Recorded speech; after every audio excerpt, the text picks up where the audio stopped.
ನಮಸ್ಕಾರ ಎಲ್ಲರಿಗೂ welcome back to Kalavati's kitchen. ಇವತ್ತಿನ ರೆಸಿಪಿ ಶಾವಿಗೆ ಉಪ್ಪಿಟ್ಟು ಮಾಡೋದು ಹೆಂಗೆ ನೋಡ್ಕೊಂಡು ಬರೋಣ ಬರ್ರಿ. ಹಂಗೆ ಇದಕ್ಕೆ ಟೈಮ್ನು ಭಾಳ ಬೇಕಾಗಿಲ್ರಿ, ಕ್ವಿಕ್ ಆ್ಯಂಡ್ ಈಸಿಯಾಗಿ ಮಾಡ್ಬೋದು ನೋಡ್ರಿ. ಮೊದಲಿಗೆ ಇಲ್ಲೊಂದು ಕಡಾಯಿ ಇಟ್ಕೊಂಡು ಅದಕ್ಕೆ ಒಂದು 2 ಟೇಬಲ್ ಸ್ಪೂನ್ ಆಗೋಷ್ಟು ಎಣ್ಣೆ ಹಾಕ್ಕೊಂಡಿವ್ರಿ. ಈ ಎಣ್ಣೆ ಸ್ವಲ್ಪ ಕಾಯ್ತಿದ್ದಂಗೆ ಇದಕ್ಕೆ 1 ಕಪ್ನಷ್ಟು ಶಾವಿಗೆ ಹಾಕ್ಕೊಂಡಿವ್ರಿ.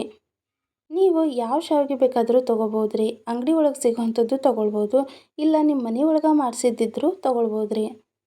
ನಿಮಗೇನಾದರೂ ತುಪ್ಪ ಇಷ್ಟ ಇದ್ರೆ ಈಗ ತುಪ್ಪ ಹಾಕಿನೂ ಹುರ್ಕೋಬೋದ್ರಿ.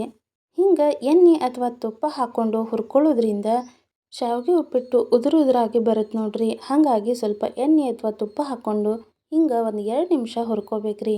ಸ್ವಲ್ಪ ಶಾವಿಗೆ ಗೋಲ್ಡನ್ ಬ್ರೌನ್ ಆದ್ರೆ ಸಾಕ್ರಿ, ತಕ್ಕೊಂಡು ಬಿಡ್ಬೇಕ್ರಿ.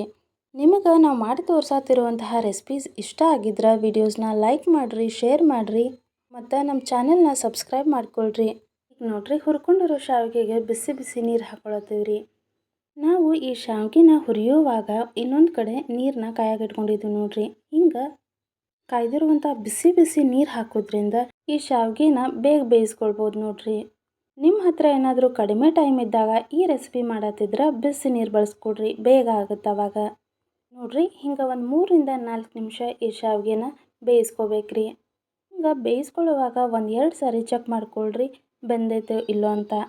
ಹಿಂಗೆ ಶಾವಿಗೆನ ಬೇಯಿಸ್ಕೊಳ್ಳುವಾಗ ಕರೆಕ್ಟಾಗಿ ಬೇಯಿಸ್ಕೋಬೇಕ್ರಿ. ಇಲ್ಲ ಅಂತಂದ್ರೆ ಓವರ್ ಕುಕ್ ಆದ್ರೆ ಅಂಟಂಟಾಗತ್ತೆ ರೀ ಶಾವಿಗೆ. ಹಾಗಾಗಿ ಕರೆಕ್ಟಾಗಿ ಬೇಯಿಸ್ಕೊಳ್ಳೋದು ಭಾಳ ಬೆಸ್ಟ್ ರೀ. ಈ ಶಾವಿಗೆ ಉಪ್ಪಿಟ್ಟು ಮಾಡೋಕ್ಕೆ ನಿಮಗೆ ಭಾಳ ಟೈಮ್ ಬೇಕಾಗೋದಿಲ್ಲ ರೀ. ಒಂದು 7 ರಿಂದ 8 ನಿಮಿಷ ಟೈಮ್ ಇದ್ದರೆ ಸಾಕ್ರಿ, ಅಷ್ಟರೊಳಗೆ ಇದನ್ನು ಮಾಡ್ಕೋಬೋದು ನೋಡ್ರಿ. ಈಗ ನೋಡಿದ್ರಲ್ರಿ, ಇಷ್ಟು ಬೇಯಿಸ್ಬೇಕು ನೋಡ್ರಿ. ಇಷ್ಟು ಬೇಯಿಸ್ಕೊಂಡ ನಂತರ ಇದನ್ನು ನೀರು ಸಪ್ರೇಟ್ ಮಾಡ್ಕೋಬೇಕು ನೋಡ್ರಿ. ಹಿಂಗೆ ಸೋಸ್ಕೋಬೇಕ್ರಿ. ಹಿಂಗೆ ಸಪ್ರೇಟ್ ಮಾಡ್ಕೊಂಡಂತಹ ಶಾವಿಗೆಗೆ ಒಂದು 2 ಟೇಬಲ್ ಸ್ಪೂನ್ ಎಣ್ಣೆ ಹಾಕ್ಕೊಂಡ್ರೆ ಇನ್ನಷ್ಟು ಉದುರಾಗುತ್ತೆ ನೋಡ್ರಿ. ಈಗ ಒಂದು ಕಡಾಯಿ ಇಟ್ಕೊಂಡು ಅದಕ್ಕೆ ಸ್ವಲ್ಪ ಎಣ್ಣೆ ಹಾಕ್ಕೊಂಡು ಅದಕ್ಕಾದ ನಂತರ ಜೀರಿಗೆ ಸಾಸಿವೆ ಹಾಕ್ಕೊಳ್ರಿ. ಈಗ ಅದಕ್ಕೆ ಸ್ವಲ್ಪ ಕರಿಬೇವು ಸೇರಿಸ್ಕೊಳ್ರಿ. ಇಲ್ಲಿ ನಾವು ತೋರ್ಸತ್ತಿರೋ ಶಾವಿಗೆ ಉಪ್ಪಿಟ್ಟನ್ನ ಒಂದು 2 ರಿಂದ 3 ಜನ ಆರಾಮಾಗಿ ತಿನ್ಬೋದು ನೋಡ್ರಿ, ಅಷ್ಟು ಆಗುತ್ತೆ. ನಿಮಗೇನಾದರೂ ಡ್ರೈ ಫ್ರೂಟ್ಸ್ ಇಷ್ಟ ಇದ್ರೆ ಈಗ ಗೋಡಂಬಿ ಹಾಕ್ಕೊಂಡು ಹುರ್ಕೋಬೋದು ನೋಡ್ರಿ. ಈಗ ನೋಡ್ರಿ, ನಾವು ಒಂದು ಅರ್ಧ ಚಮಚದಷ್ಟು ಕಡಲೆಬೇಳೆ, ಅರ್ಧ ಚಮಚದಷ್ಟು ಉದ್ದಿನಬೇಳೆ ಹಾಕ್ಕೊಂಡಿವ್ರಿ. ಈ 2 ಬೇಳೆನ ಹಾಕ್ಕೊಳ್ಳೋದ್ರಿಂದ ಶಾವಿಗೆ ಉಪ್ಪಿಟ್ಟು ರುಚಿಯಾಗತ್ತೆ ರೀ. ಈ ಬೇಳೆ ಎಲ್ಲ ಸ್ವಲ್ಪ ಕೆಂಪಾಗೋವರೆಗೂ ಹುರ್ಕೋಬೇಕು ನೋಡ್ರಿ. ಅಕಸ್ಮಾತ್ ನಿಮಗೇನಾದರೂ ಇಷ್ಟ ಇದ್ರೆ ಇದಕ್ಕೆ ಕೊಬ್ಬರಿ ತುರಿನೂ ಆ್ಯಡ್ ಮಾಡ್ಕೊಳ್ಬಹುದು ರೀ. ಹಿಂಗೆ ಈ ಬೇಳೆನ ಒಂದು 2 ನಿಮಿಷ ಫ್ರೈ ಮಾಡ್ಬೇಕು ನೋಡ್ರಿ. ನೀವು ಮಾಡಿದಾಗ ಅಕಸ್ಮಾತ್ ಶಾವಿಗೆ ಉಪ್ಪಿಟ್ಟು ಉದುರಾಗಂಗಿಲ್ಲ ಅಂದ್ರೆ ಈ ವಿಧಾನನ ಒಂದ್ಸಲ ಟ್ರೈ ಮಾಡಿರಿ. ಕಟ್ ಮಾಡಿರೋ ಒಂದು ಉಳ್ಳಾಗಡ್ಡಿ ಹಾಕ್ಕೋಬೇಕ್ರಿ. ಹಾಕ್ಕೊಂಡು ಇದನ್ನೂ ಅಷ್ಟೇ ಒಂದು 2 ನಿಮಿಷ ಫ್ರೈ ಮಾಡ್ಕೋಬೇಕ್ರಿ. ಇಷ್ಟು ಉಳ್ಳಾಗಡ್ಡಿ ಫ್ರೈ ಆದ ನಂತರ ಒಂದು 2 ರಿಂದ 3 ಮೆಣಸಿನ್ಕಾಯಿ ಕಟ್ ಮಾಡಿ ಹಾಕ್ಕೊಂಡಿವ್ರಿ. ನಿಮ್ಗೆ ಖಾರ ಸ್ವಲ್ಪ ಕಡಿಮೆ ಬೇಕು ಅನ್ನೋದಾದ್ರೆ ಮೆಣಸಿನ್ಕಾಯಿ ಕಡಿಮೆ ಹಾಕ್ಕೊಳ್ರಿ. ಈ ಮೆಣಸಿನ್ಕಾಯಿನ ಅಷ್ಟೇ ಒಂದು 2 ನಿಮಿಷ ಬಾಡಿಸ್ಕೋಬೇಕ್ರಿ. ಈಗ ರುಚಿಗೆ ತಕ್ಕಷ್ಟು ಉಪ್ಪು ಹಾಕತ್ತೀವ್ರಿ.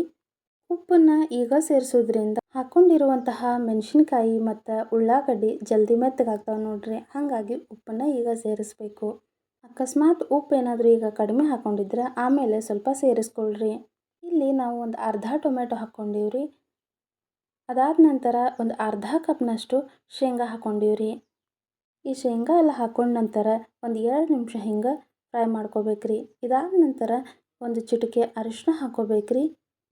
ಅರಿಶಿನ ಪುಡಿ, ಶೇಂಗಾ, ಉಪ್ಪು ಎಲ್ಲ ಸೇರೋ ಹಂಗೆ ಒಂದು ಸರಿ ಹಿಂಗೆ ಕೈ ಆಡಿಸ್ಬೇಕು ನೋಡ್ರಿ. ಈಗ ನೋಡ್ರಿ, ಶಾವಿಗೆ ಉಪ್ಪಿಟ್ಟಿಗೆ ಬೇಕಾದಂತಹ ಒಗ್ಗರಣೆ ರೆಡಿ ಆಯ್ತು ರೀ.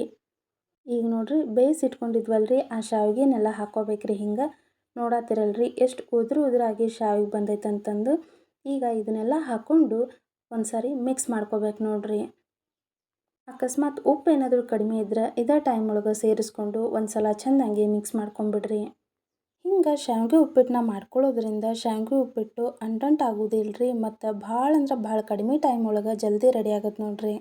ಒಂದು ಸಲ ಈ ಶಾವಿಗೆ ಉಪ್ಪಿಟ್ಟು ರೆಸಿಪಿನ ಮನೆ ಒಳಗೆ ಟ್ರೈ ಮಾಡಿ ನೋಡ್ರಿ ಮತ್ತು ರುಚಿ ಹೆಂಗೆ ಬಂತು ಅನ್ನೋದನ್ನು ನಮಗೆ ಕಮೆಂಟ್ ಮಾಡಿ ತಿಳಿಸ್ರಿ. ಮನೆ ಒಳಗೆ ಸ್ಕೂಲಿಗೆ ಹೋಗುವಂತಹ ಹುಡುಗರು ಇದ್ರೆ ಪ್ರತಿದಿನ ಒಂದೊಂದು ಡಿಫ್ರೆಂಟಾಗಿ ಏನಾದರೂ ಮಾಡಿ ಕಟ್ಟಬೇಕಾಗತ್ತೆ ರೀ. ಹಾಗಿದ್ದಾಗ ಈ ಶಾವಿಗೆ ಉಪ್ಪಿಟ್ಟನ್ನ ಒಂದು 5 ರಿಂದ 8 ನಿಮಿಷದೊಳಗೆ ಫಟಾಫಟ್ ಅಂತ ಮಾಡಿಬಿಡ್ಬೋದು ನೋಡ್ರಿ. ನೋಡ್ರಿ ಎಷ್ಟು ಚಂದ ಬಂದೈತಿ ಅಂತ.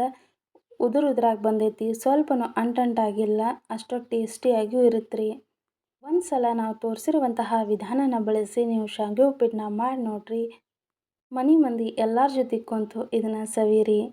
ನೋಡ್ರಿ, ಕ್ವಿಕ್ ಆ್ಯಂಡ್ ಈಸಿಯಾಗಿ ಸೂಪರ್ ಡೂಪರ್ ಆಗಿರುವಂತಹ ಶಾವಿಗೆ ಉಪ್ಪಿಟ್ಟು ರೆಡಿ ಆಯ್ತು ನೋಡ್ರಿ.